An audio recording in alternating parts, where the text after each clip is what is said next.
thought you were so lucky because you were a star, but you cry, cry, cry in the lonely dark. And I'm sorry for what you went through.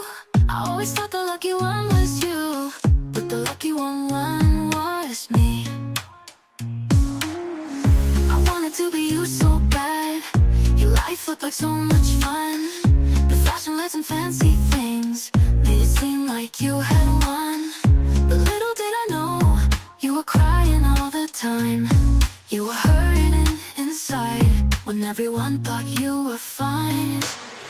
I thought you were so lucky because you were a star, but you cry, cry, cry in the lonely dark. And I'm sorry for what you went through. I always thought the lucky one was you, but the lucky one was me. I know you made some mistakes, but we're all only human. You were judged for everything. They put the blame on you when you were pushed over the edge. It ain't right what they allege. I thought you were so lucky, but the lucky one was me. I thought you were so lucky because you were a star, but you cry, cry, cry in the lonely dark. And I'm sorry for what you went through. I always thought the lucky one was you, but the lucky one was me.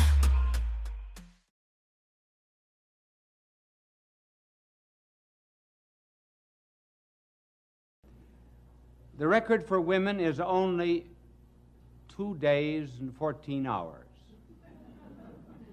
It was held by a Mrs. Clapp. She couldn't keep her clap shut. Well, tonight we are to talk on the subject of the meaning of love. What is love? Well, that all depends upon whom you're asking. To a psychiatrist, love is a libidinous instinct. He calls it an id.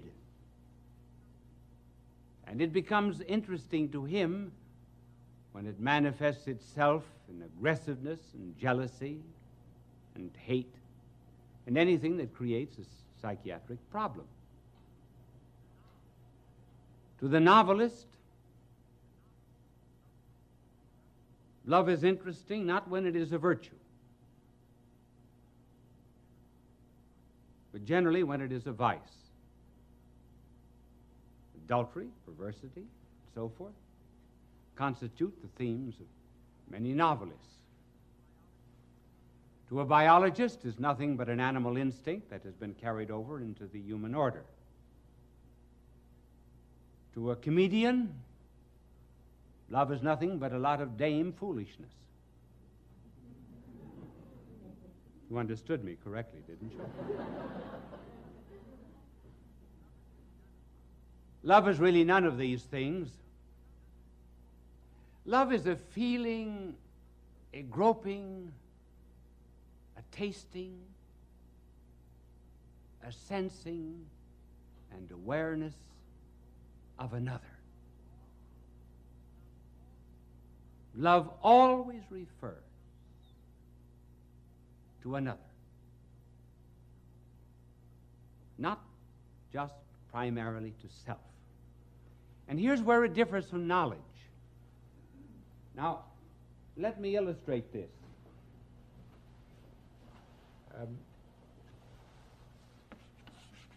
Very few of us ever think, how different is this process by which we know in relationship to that by which we love? Whenever we know anything, we always bring the thing or object which is known down to the level of our mind. That is why when a teacher is explaining something in class, he will always give an example. It is degraded in some way, simplified. But the mind always, always insists that it comes down to its level. Hence, when the eternal Word of God came to this earth, he spoke in parables. brought divine truth down to the level of the people. Now, love does not operate that way. As a matter of fact, love operates in just the opposite direction. For example, the object of love is something to which you go out. Now, here is the faculty of loving is the will. When you love anyone, instead of dragging it down to your level, you go out to meet it. For example, if you love music, you do not write your laws of music. You meet the demands of music. If a man is in love with a lady who loves poetry, he doesn't talk algebra to her all night, if he's wise. You can immediately see, therefore, that the nobler the object that is loved, the better we become. That is why it can be said that the level of any civilization is the level of its womanhood. Because the nobler the objects that are loved, the nobler a person becomes. The greatest philosopher who ever lived, Thomas Aquinas, said that the least love of God, therefore, is worth more than the knowledge of all created things. Because the knowledge of all created things merely draws things down to our own mind. But when we love God, we go out in order to meet the infinite. So it is love that makes us really more than knowledge. Now the next point about love is this, that love is not just therefore the same as sex. Now sex is one of the manifestations of love. But somehow or other today, the word love is not so often mentioned except in songs. And then have you ever noticed that they're always in the future? Never in the present. How happy we will be. I'll bake a cake for you to take for all the boys to see. And sex, however, in common literature today, too often is a substitute for this noble affection. Now, though it is one of the manifestations, it is not necessarily love. And let me show you the difference. Sex alone is really not interested in a person. Sex is really interested in self. And hence the carnal man will very often apparently and seemingly project his love to someone else, but he's not loving that other person. He's loving the pleasure that he finds in that other person, which is not the same.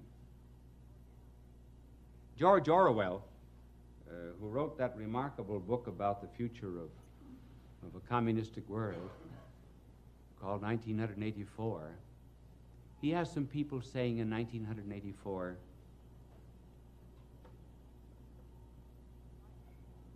you like it, don't you? I don't mean you like me. I mean you like it. The other person says, yes, I adore it. It was sex, not love. It.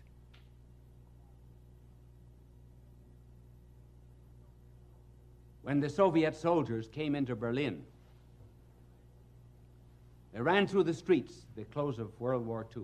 They ran through the streets shouting, I want a woman, I want a woman. They didn't want a particular woman. They were not concerned at all with the person. They just wanted something to satisfy their own ego. Hence the difference. You see what a good job my angel does in clearing the blackboard And the reason he did a particularly good job is because this afternoon his halo was shined. You know the kind of shampoo he uses? Halo. This is a good chance for a commercial, isn't it? I bet they regret that. Well, Magic Kiss did his halo. This is the difference between sex and love. I mean, not sex as an expression of love, but just isolate it.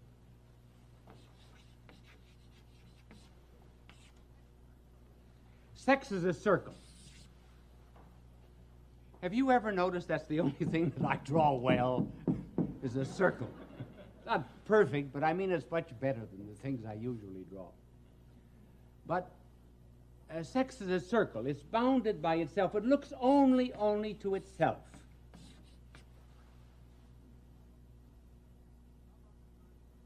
Love, on the contrary, is a cross. Stretches out in all directions. It's all embracing.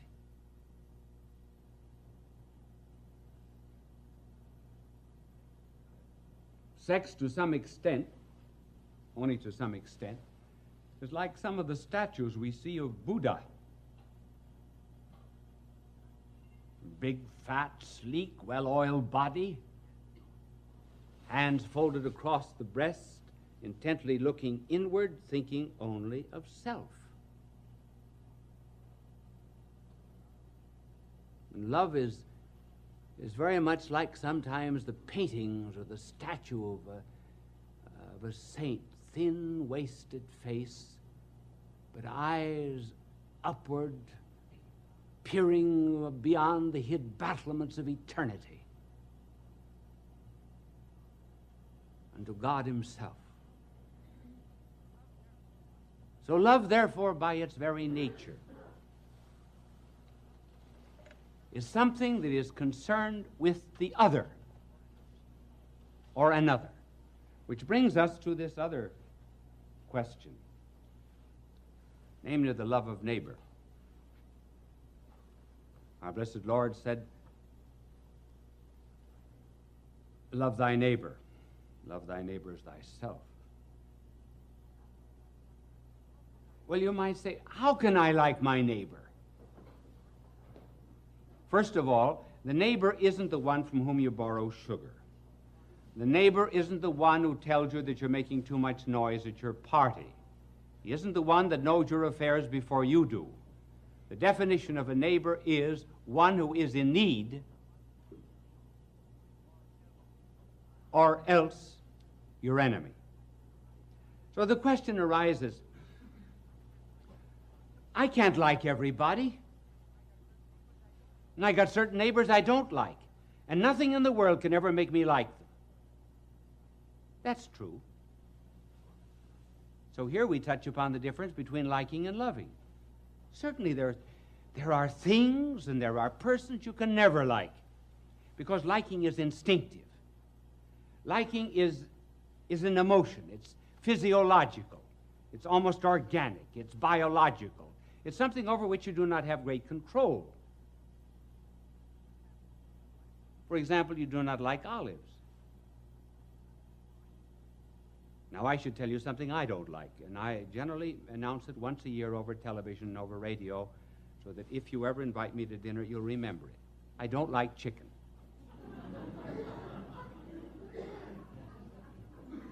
Now, nothing can make me like chicken. I'll tell you the reason why. People wonder why I don't like chicken. Well, when I was a boy, my father used to send us out every summer to a farm to work. He believed in hard work, for which I thank him. And the tenant farmer, very anxious to please my father, gave us chickens every day except Friday. So every morning I had to go out and wring a chicken's neck. I must have wrung thousands of chickens' necks. So when we hear the command, love your neighbor, love everybody, and love all of God's creatures, well, that's all right. You can love them. But you can't always like them.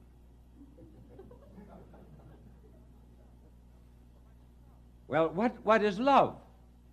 Love is not in the emotions. Love is not in the feelings. Love is in the will. And because it is in the will, love is subject to command. To command.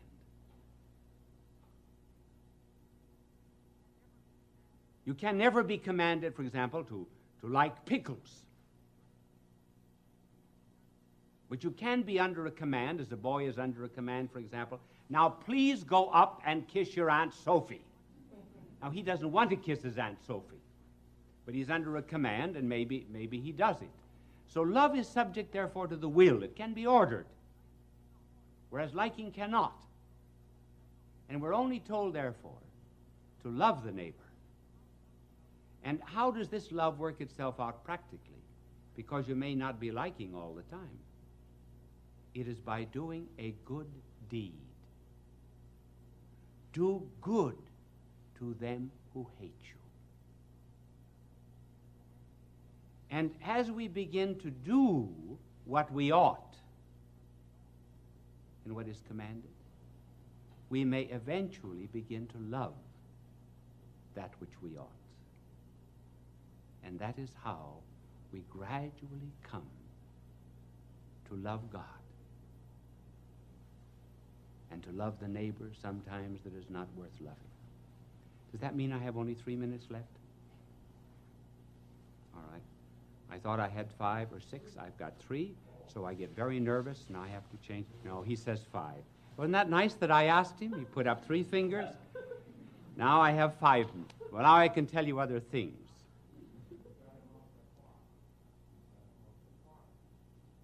See, he said I'm off the clock.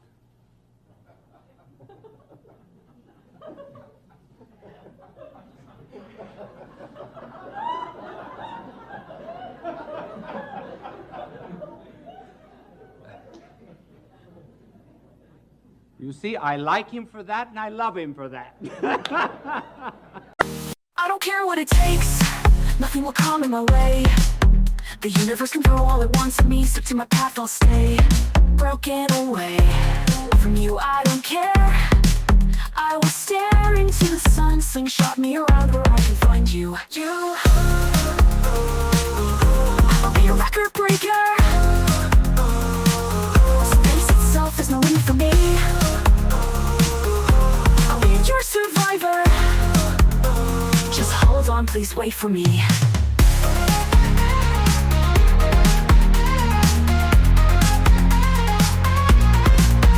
Cosmos in my way, I don't care what they say. Supernovae and black holes, get out of my way. At the speed of light, I am searching for you. In the moments to come, I'll break the boundaries for you. For you, I will be your record breaker. Space itself is no limit for me. I will be your survivor. Just hold on, please wait for me. I will be your record breaker. Space itself is no limit for me. I will be your survivor. Just hold on, please wait for me. With the cosmos in my way, I don't care what they say. Supernovae and black holes, get out of my way. At the speed of light, I'm searching for you. In the moments to come, I'll break the boundaries for you.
Now, our blessed Lord also said, you love your neighbor as you love yourself. How can we love our neighbor as we love ourselves? Well, there are certain times, for example, we like ourselves, we love ourselves, and other times we do not love ourselves. We do not love ourselves when we are hateful and spiteful and mean and uncharitable and when we do embarrassing things. And then there are moments when we do love ourselves. We love ourselves when we're praised. We love ourselves when we're kind to the poor, and so on and so forth. Now, how are we therefore to love the neighbor as ourselves? We are to love the things in him that are good, and we are to not love the things that are bad in him. We love the person. We may hate the sin, just like we love the communists, but we hate communism. And that was what was meant by loving the neighbor as you love yourself. Love the things that are good. And love even the person who does wrong. And by loving him, he may escape his wrong. That is why the church is always willing to accept the heretic back into the treasury of her souls, but never the error into the treasury of her wisdom. There are certain rules for loving. I will pass some of them over very quickly. One is, you can never love in a hurry. Love is never done in a day. You can hate very quickly, but love is slow. That's one of the tragedies of divorce. People do not stay together long enough to learn to love one another. And then a second law of love is that all love leads either to heaven or to hell. All love either puts us in touch with God or puts us in touch with the devil. When it's good, even human love, we feel that we're in communion with something greater and bigger and broader than ourselves. And when the love is illicit and wrong, we not only feel degraded, but we feel that we have degraded that which we loved. And finally, love is best expressed in terms of sacrifice. Love does not mean to have and to own and to possess. It means to be had, to be owned, to be possessed. It is the giving of oneself for another. That is why we speak of arrows and darts of love, something that wounds. And the day that a man forgets that love is synonymous with sacrifice, he will ask, what kind of a woman was this to ask for a ring of gold instead of tin? The day that men forget love is synonymous with sacrifice, they will ask, what kind of a God is it who asks for mortification and self-denial? Some years ago, there was an article appeared by a very well-known writer entitled Cosmical Religion. He said that he could no longer believe in a religion of love or a religion of fear, but he believed in a cosmical religion, the adoration of the cosmos. And I wrote an article and answered him, and I said I could accept his cosmical religion if he would only leave the letter S out of it. And in developing the idea, I said, we can never love the cosmos. We cannot adore it. It's too big. It's too immense. And man can never love anything except that which he can get his arms around. And the cosmos is too big and too bulky. That is why the Lord had to become a babe in order that we might encircle him in our arms. Well, I said that on television, and a woman wrote to me, and she said, do you mean to tell me, young man, this was some years ago,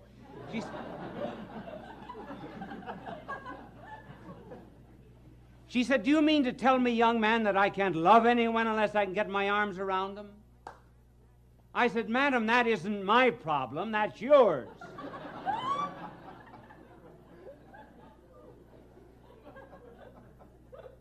Well, I hope now that you understand love just a little bit better.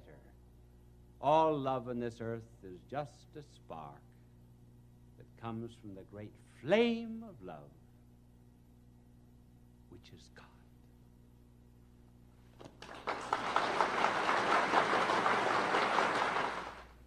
Now that you've heard this telecast, perhaps you understand why I always end a telecast in exactly the same way. Bye now, and God love you. Fulton J. Sheen is indeed a man for all seasons. He walked a paced beat, allowing it To hear the announcer say, "We are now signing off. Good night, and have a good sleep." That relieves her of her loneliness.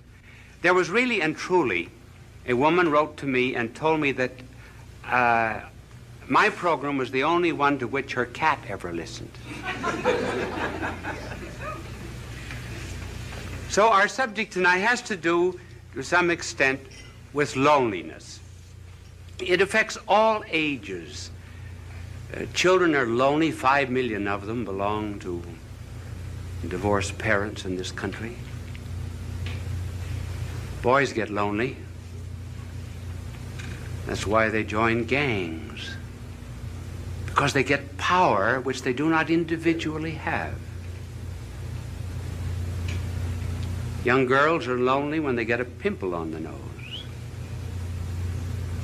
Older girls are more lonely still when the boy treats them as a glass, throws the glass aside after he has taken the drink. They find then that they're just a replaceable part in the great erotic IBM machine. Their loneliness increases. Then there's the loneliness of leadership, being the top man on the totem pole. There's the loneliness of being at the bottom of the totem pole, because you're just one of the masses. You're apt to lose your personality. The loneliness sometimes of marriage, where all the jokes have been told. There's no new event to narrate. And it's the terrible solitude of being alone together. And then even when it does remain fine and noble and rich, even in moments of greatest unity, there is a feeling of apartness after such an ecstasy.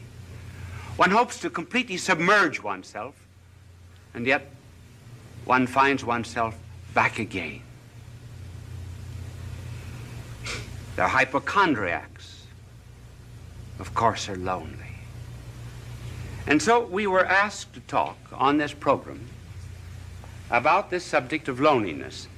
And I'm going to give, after these facts, which we have just narrated, I'm going to give first the causes, and then I'm going to suggest some remedies. Now, I didn't know whether to use the blackboard or not. My angel is here, and I cannot think of any diagram that I could use. Just write causes on the board.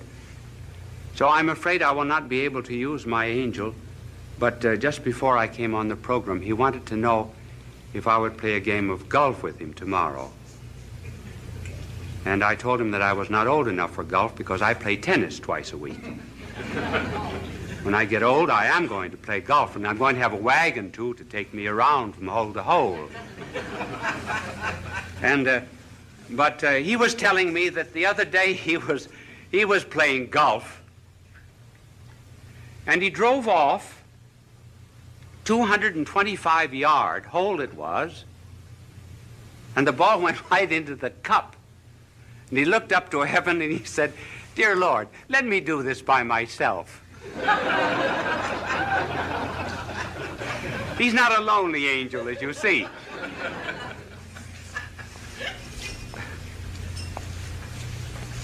Now, what are the causes of loneliness? Well, one of the causes of loneliness has to do, first of all, with the lonely people themselves. And another reason why they are lonely is because of people who are not lonely. First of all, on account of the lonely themselves. They want to be loved too much. They want to love, to be loved. Now, there's nothing wrong about wanting to be loved, because we're all Stradivarius violins without bows. I didn't mean that pun. We are... one of the difficulties of an unprepared, unscripted play. And we're cups without saucers. We are to be complimented. But the deep loneliness of which we are speaking comes from an excessive desire to be loved. The more I want to be loved,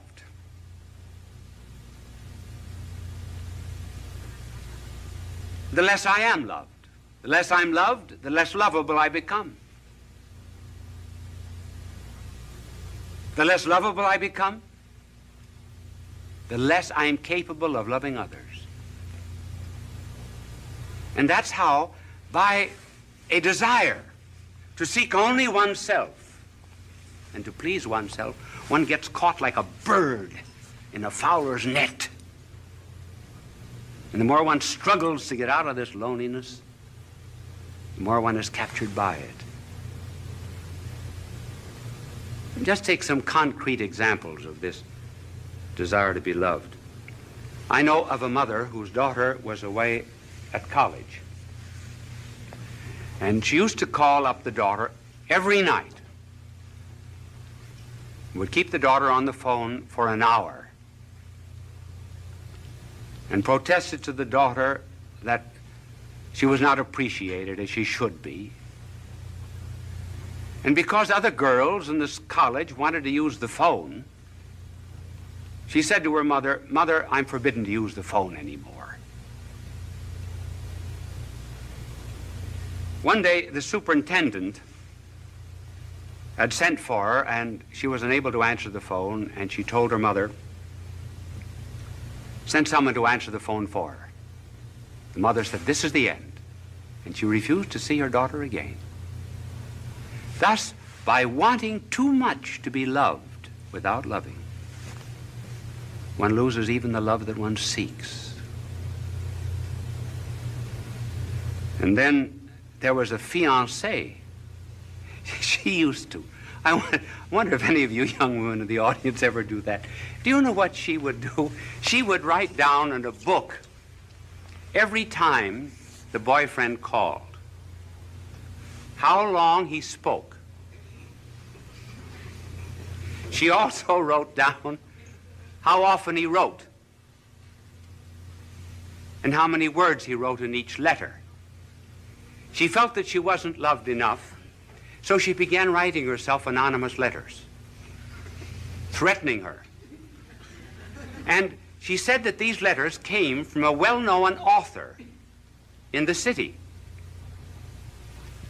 And finally, she was exposed by this man whom she blamed, and eventually the marriage was broken off. She just loved too much, loved to be loved. And then there was the wife who felt that her husband was paying no attention to her, insisted